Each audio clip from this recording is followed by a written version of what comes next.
Hello, hello, hello, hello, hello, hello.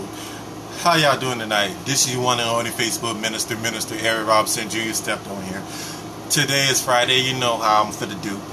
I know I was supposed to do part 2 review and review part 2 yesterday and did part 3 yesterday, but circumstances happened that was out of my control, so I didn't have a chance to do it. But tonight I'm gonna go over the first. Actually, I'm gonna briefly review the red flags that we went over with so far, including going over part 2 red flags before I do part 3, which would be tomorrow afternoon. I would do part 3 of the red flag series, and I would do them. So this is the part I'm going to. I know it's Friday, y'all trying to keep up with everything, but let's go over the first 10 red flags that we done so far. It did. I will prep y'all and prepare y'all for part 3.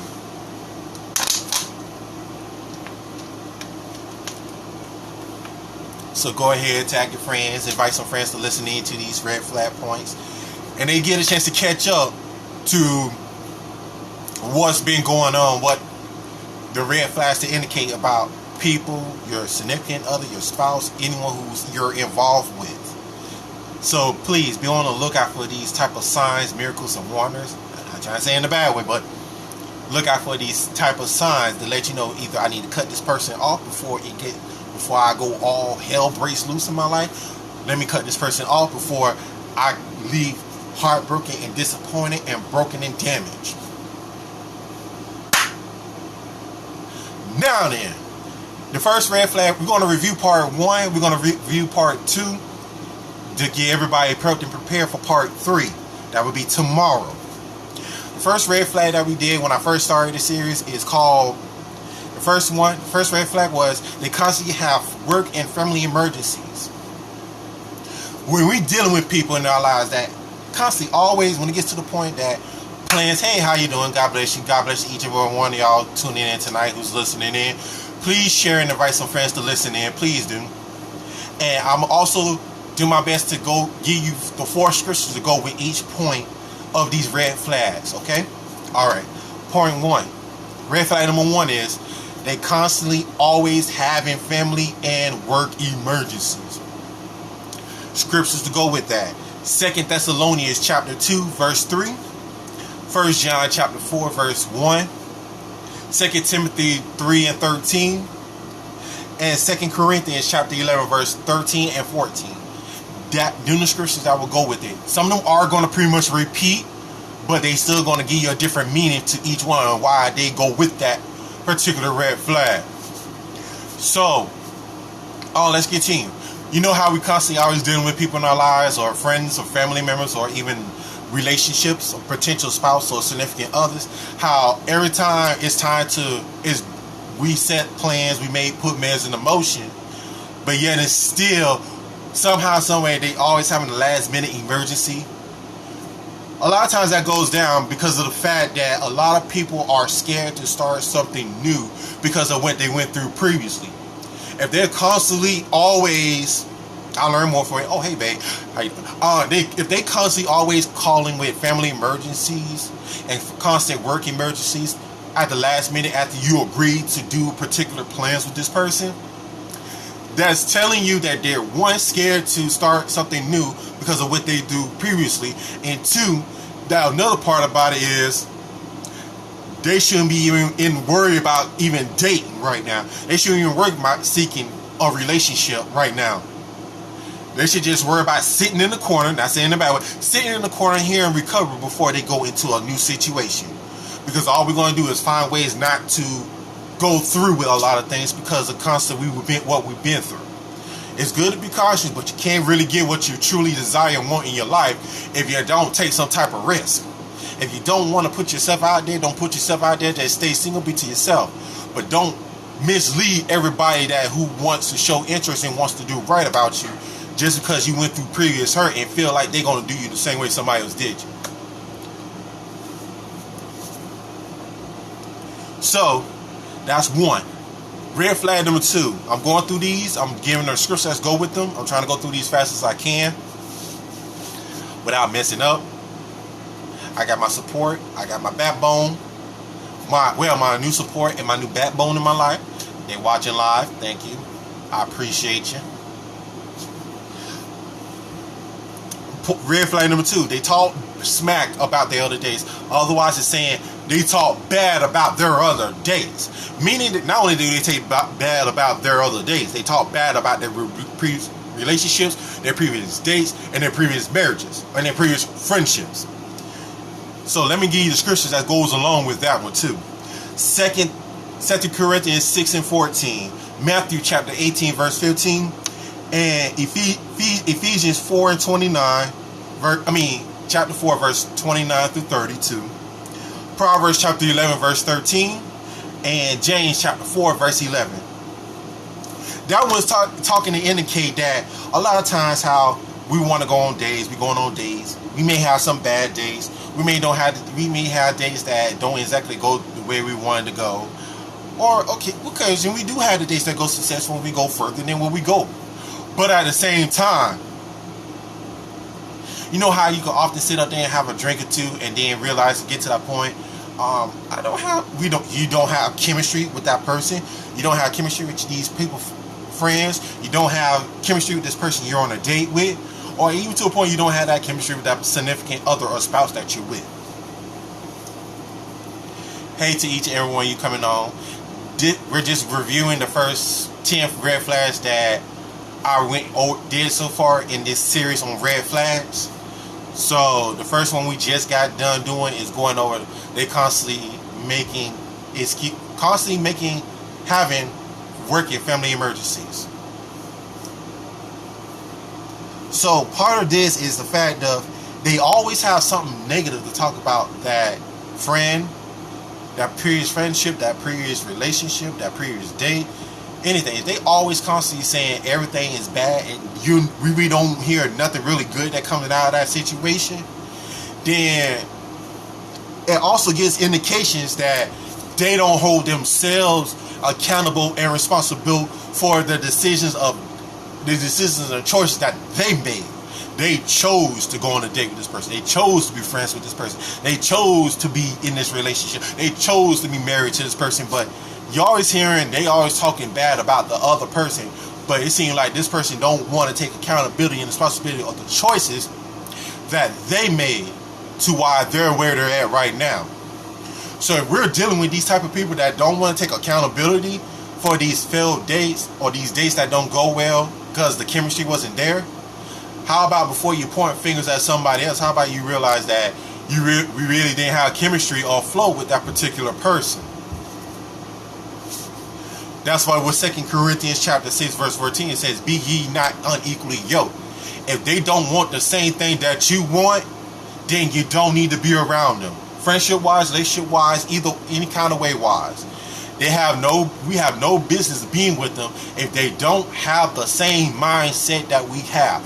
If I want to be a husband, hey, how you doing? God bless you for coming in. If I want to be a husband to a good woman, why would I be in a relationship with a woman who don't have that same mindset?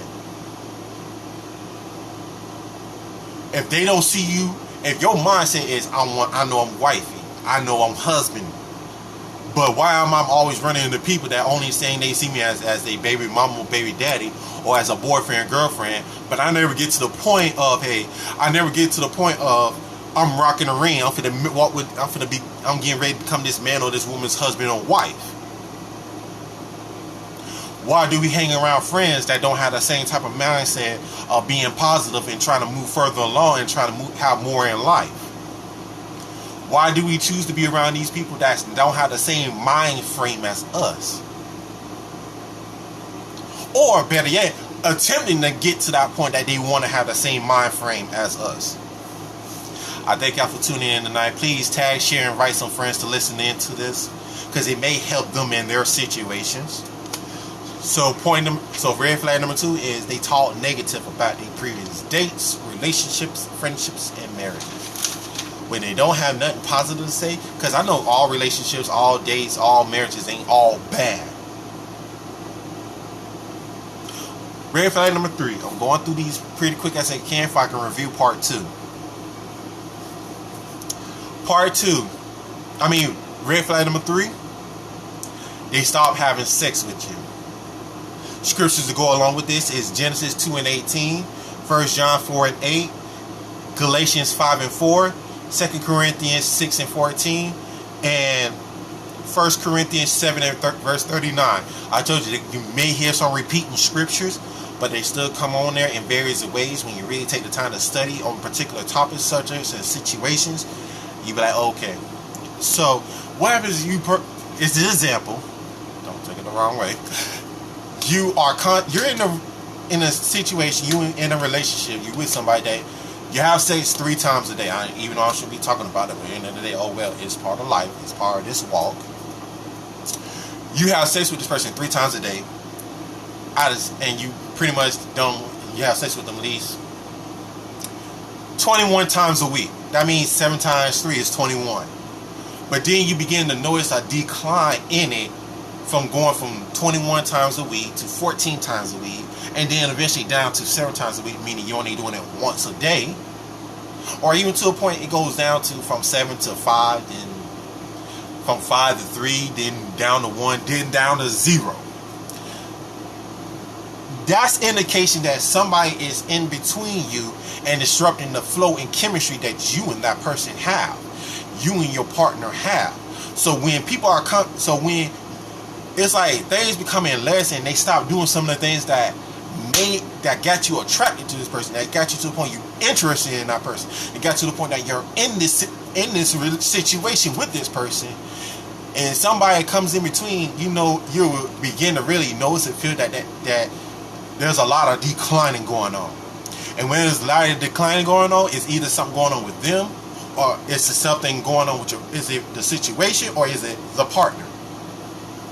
Often at times it be the partner, because sometimes it may be that another man or another woman that caught their eye, and they kind of came in and disrupted the chemistry, the flow that you have with that person. Because when you begin to really see that some of the stuff that you was doing started declining, then somebody had came in between, or somebody got to the point of, okay, I did enough to get this man, or I did enough to get this woman. Normally, I always thought about this, and yeah, it kicks me to the board, but it hits me to the core. You have to do the same thing that you did plus more. You got the person. Now you got to do what got you to be with this person. Now you're doing that plus more. That plus more is getting to the point that, okay, I did what I need to do to get with this person. Now I need to do the same thing not only to keep the person. I gotta add extra. I gotta do a little more. Because if I don't do what I was already doing while I'm with the person, if I was doing this while I was trying to get with the person, I need to do the same thing while I'm with this person. Then I had to add a little more to it to continue to make it all the way to the forever. Hey, how you doing? God bless you. I had to do to a point that I want to have that forever with that person. If we don't have intentions to have a forever with that person, then we might want to quit while we're ahead. So flag number 3 is they stop having sex with you. I'm tall, man. Good gosh almighty. But here we go. Let me continue. Hold on. Let me get a swag of water.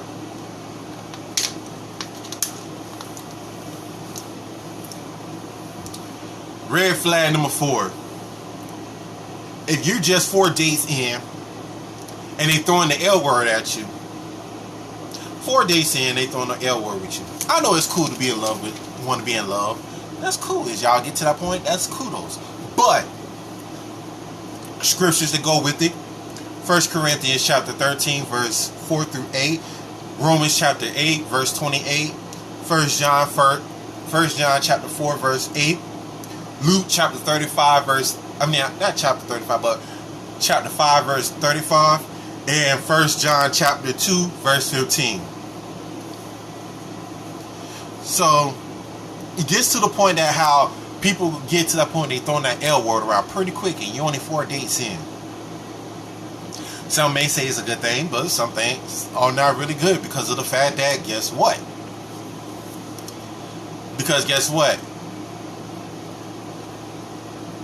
If you give him the L word, you had the L word thrown at you, and you only been 4 dates in, it may be good, but here's the con about it. You may be a rebound. That means that person just got out of a relationship, I could say by at least a month to 5 months, maybe 7 months ago.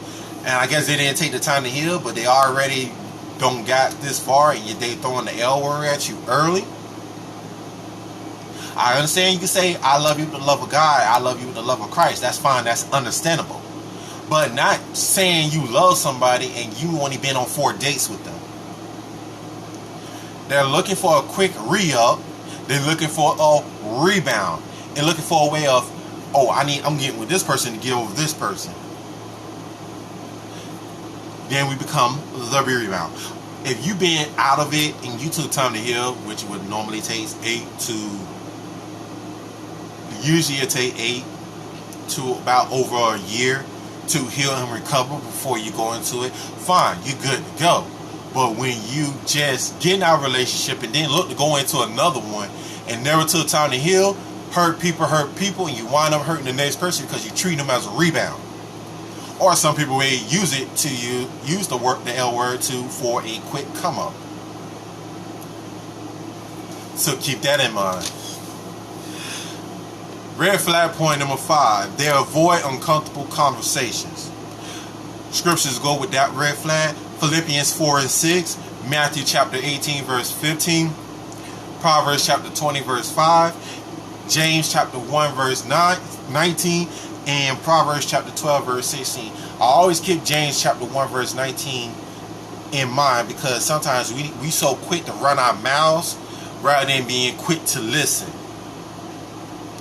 Some people you can't really forge a bond with somebody if you don't sit down and have them typical type of conversations that need to be had. In friendship, relationship, marriage wise, you got to have that type of conversation to really continue to form a bond that you're really looking to have with that person. But some people have tendencies to avoid the conversations that wonder, where do we stand? What are we? And we know how some people are like, yeah, you know how it is. You know what we been. You know what.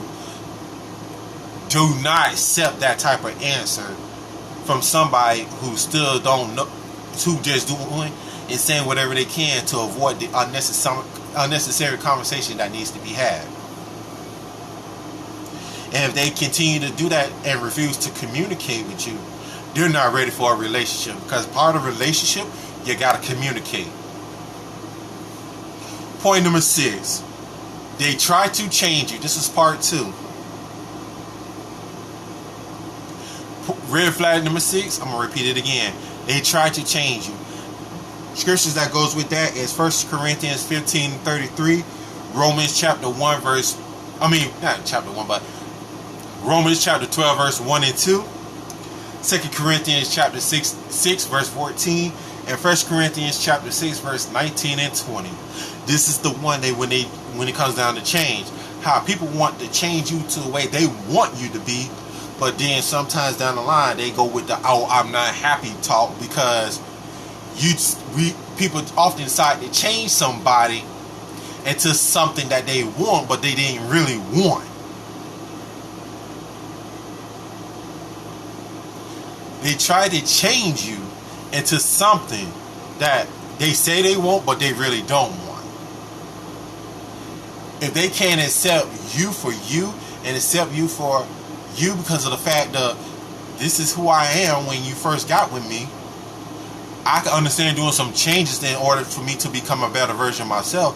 But why should I change to become something that I was never meant to be? Get the picture? So people often try to change other people.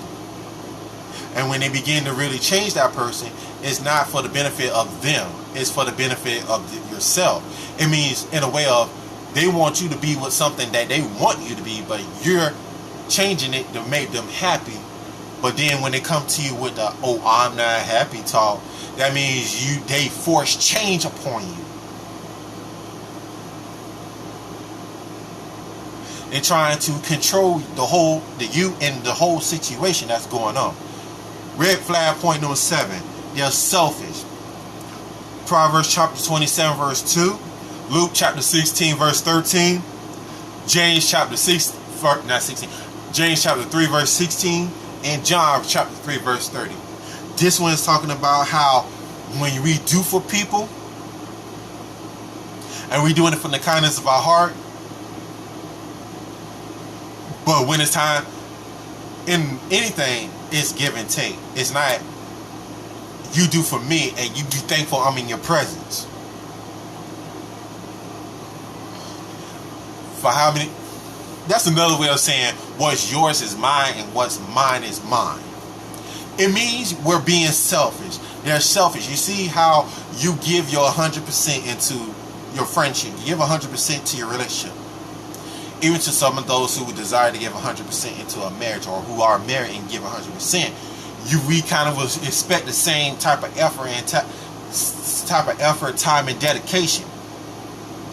But we're not getting that same thing back. We do stuff when it's convenient to us. We do stuff, we put the time, we put the effort when we feel like it, or we don't do it at all, but we expect everybody to give us 100%. That's like another way of saying, I expect you to be 100% honest with me and keep it real with me, and I don't got to do a damn thing. That means I could be the way I want to be. You got to always be 100% with me no matter what. And I say, the devil is a lie in that matter. I refuse to be around people that think I got to give 100 while they get to be fake and phony.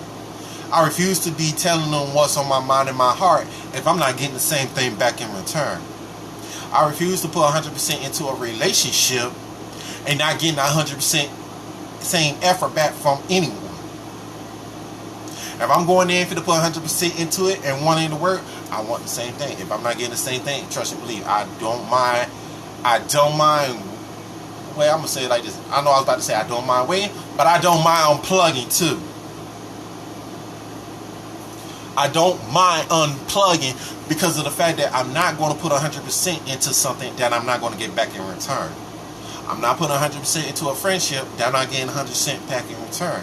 I'm not putting 100% into a relationship if I'm not getting that same thing back in return. I will unplug. And that's what a lot of people should be doing. Unplug yourself from people who's not going to give you the same effort as you're doing. That's the truth. Why? Any relationship I be in, I give 100%. No ifs, ands, or buts about it. All I do is expect the same thing back from my significant other, or anyone who wants to be involved in my life. I give 100, you give 100.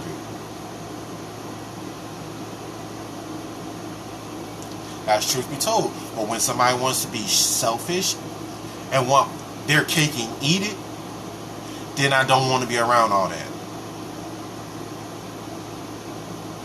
Point number 8. Red flag number 8, ladies and gentlemen. Yep. Red flag number 8. They make you feel bad about yourself. It's kind of related to point number 7. How some people will be selfish, but then when you begin to voice in the state that, well, I should be getting the same type of effort back from you as I'm giving it to you, but they'll make you feel bad for even saying anything about it. Scriptures that go with that. Romans chapter 12 verse 19. 1 Peter chapter 3 verse 19. Ephesians chapter 4 verse 31 and 32. And Romans chapter 12 verse 21. This one is talking about how people make you feel bad, inferior yourself, make you lower your value, make you feel less of what you are because of the fact that they don't feel good about themselves.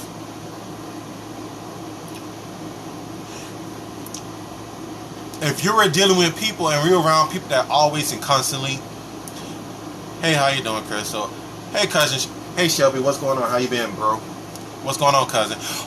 If we're dealing with people that's around us that's constantly making us feel bad because we're stating our value, we showing our self-worth, and we try to have self-respect for ourselves, and they try to do whatever they can to make you feel bad about it, then that's somebody who needs help and they insecure with themselves. They want to make somebody else feel bad why they're feeling bad.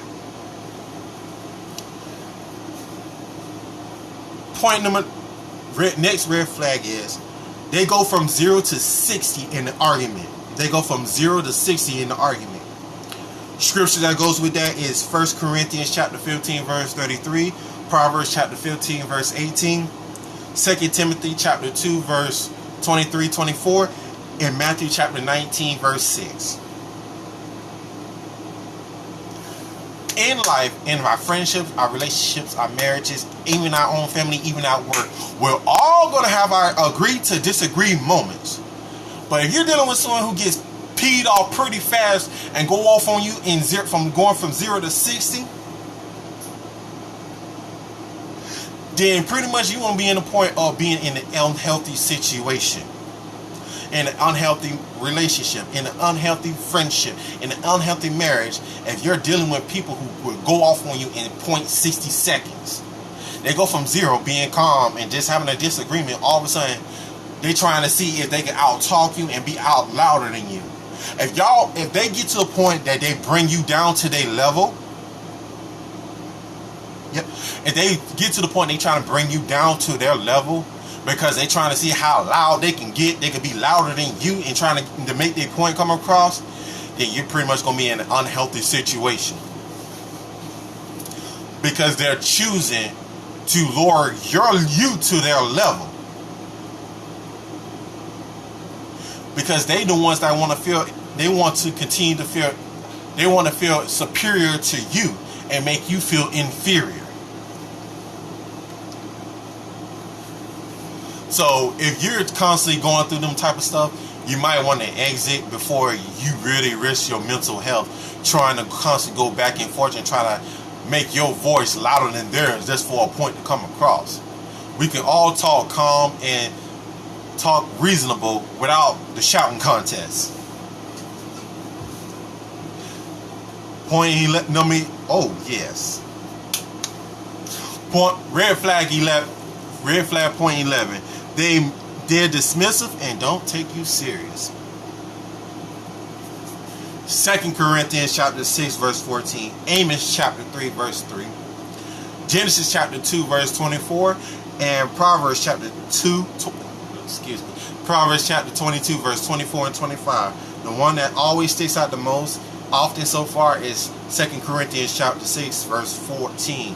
That one is when you're dealing with someone that's equally on yoke. This is talking about how somebody don't want to be dismissive of you but don't want to take you serious. But here's a lot of things I learned over my time. Often some people will take you serious, won't take you serious till after you leave.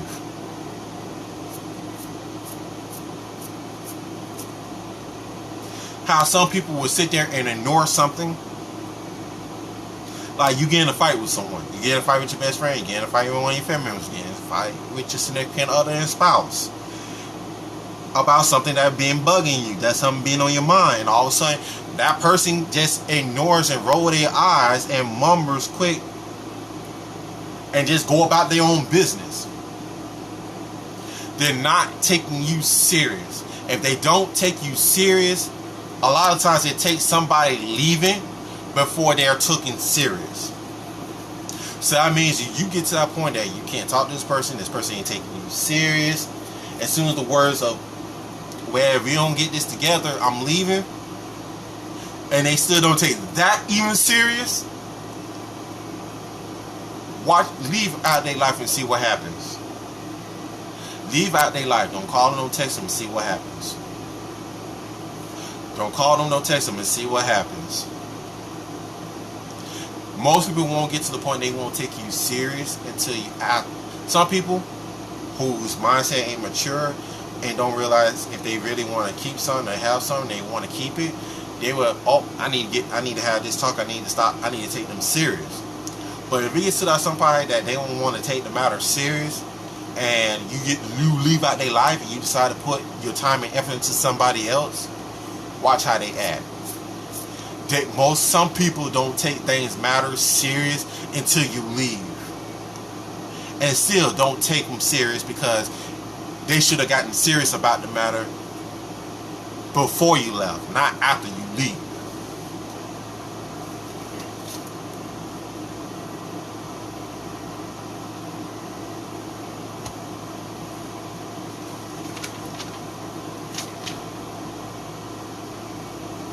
And I guess that's the first 10 that I did, but I am going to toss a bonus one that I tossed in.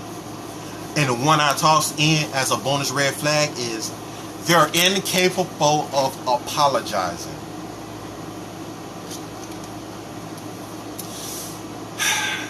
They're incapable of apologizing.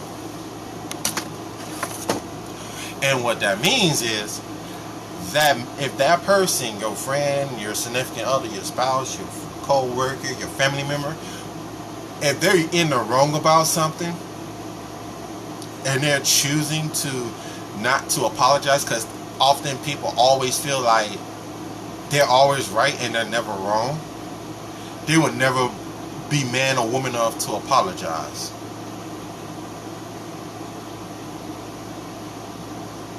So if you're with somebody, you friends with somebody, you working with somebody, and they said or did something wrong, and they would never, and they've been shown that they said or did something wrong, and they don't want to come and apologize to you about it, they're incapable of apologizing. You need to cut them loose, because imagine if you would have been in a relationship with you. You be in a relationship with them, and they refuse to apologize to if they said something wrong or did something wrong. Me and my lady just had this typical conversation earlier today, and that made me bring that up. Thank you for that. It brought that up because it's like, for example, about how if a man or that woman be staring at someone of their opposite sex for too long, and they're right there, and they're disrespectful with it, right in saying, "Oh, I apologize for doing that. I was in the wrong." If they don't apologize, even from doing it at that point, they unapologetic. And if they do apologize, they just did it just to A, shut you up, or B, for them not to lose you. You should do it the right way the first time before them thoughts even come into mind.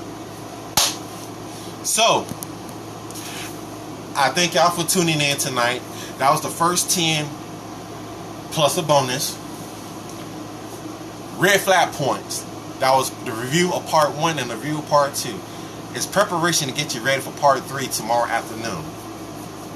So tomorrow afternoon, I ain't telling what time, I'm going to come on and do part 3 of this red flag series.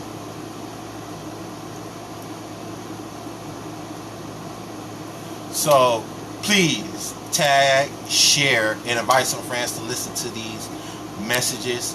It may help them in their situations in their life. Don't sit there and hog all the knowledge to yourself. Share it with people, because it may help them out. It may help them it may prevent them from getting in a bad situation. It'll help them get out of a bad situation. Because sometimes red flags can often be seen but not paid attention. It's often be buried but at times we don't never want to ask the right and necessary questions in order for them flags to be revealed. It's the saying goes, what's done in the dark comes to the light. So what you do in the dark, it's going to come to the light in some type of shape or form. Well, this is your one and only Facebook minister, Minister Eric Robinson Jr. I thank y'all for tuning in tonight. I thank you for the hearts, likes, shares, and support. It's just to come in and watch, because I know people doing various things around them, tending their kids, their family, so forth, and I understand. Tomorrow afternoon, I will be doing part 3 of this message series on red flags. That was just a review of part 1 and part 2, because I didn't do it yesterday. Well, I did do review for part 2 and do part 3 yesterday because of circumstances that happened that was out of my control. I will be doing part 3 tomorrow. Please invite some friends to listen in. Please share it. I'm not none of these other ministers and stuff like that always want to ask for a donation or stuff like that. All I want done was really to share these encouraging words.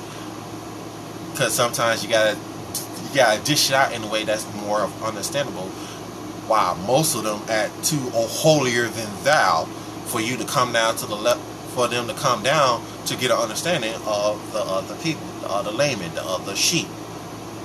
Well, that is it for tonight. Y'all know I like to write my sister saying, I love y'all. I appreciate y'all. I thank y'all for tuning in. Thank you for hearts, likes, and shares, and being supportive. Y'all have a God bless morning, afternoon, evening, and night. God bless y'all. I love y'all. See y'all tomorrow afternoon. Peace.